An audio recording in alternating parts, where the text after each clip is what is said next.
কলকাতায় নির্মিত হতে যাচ্ছে বাংলাদেশের জাতীয় কবি কাজী নজরুল ইসলামের বায়োপিক।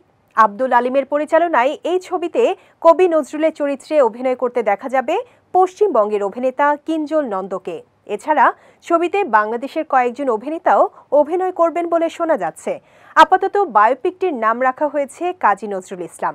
সিনেমাটির মাধ্যমে পরিচালনায় যাত্রা শুরু করতে চলেছেন পরিচালক আব্দুল আলিম। জানা গেছে, জেবি প্রোডাকশনের ব্যানারে প্রযোজক জাহানারা বেগমের হাত ধরে নির্মিত হতে যাচ্ছে বায়োপিকটি। এছাড়া সিনেমাটির চিত্রনাট্য লিখেছেন সৌগত বসু। বিদ্রোহী কবির বায়োপিকে অভিনয় করার সুযোগ পেয়ে উচ্ছ্বাস প্রকাশ করে ভারতের গণমাধ্যম আনন্দবাজারে দেয়া এক সাক্ষাৎকারে অভিনেতা কিঞ্জল বলেন, এই প্রথম নজরুলের জীবন নিয়ে বায়োপিক হচ্ছে, আর তার চরিত্রে অভিনয় করাটা খুবই চ্যালেঞ্জিং বিষয়। যার নাম শুনে বড় হয়েছি তাকে নিয়ে এমন একটি ছবি হচ্ছে যার কেন্দ্রীয় চরিত্রে আমি অভিনয় করছি। এটা সত্যি অন্যরকম একটি অনুভূতি। তবে আমরা নজরুল সম্পর্কে যেটুকু জানি তার থেকেও অনেক বেশি কিছু আছে এই সিনেমায়।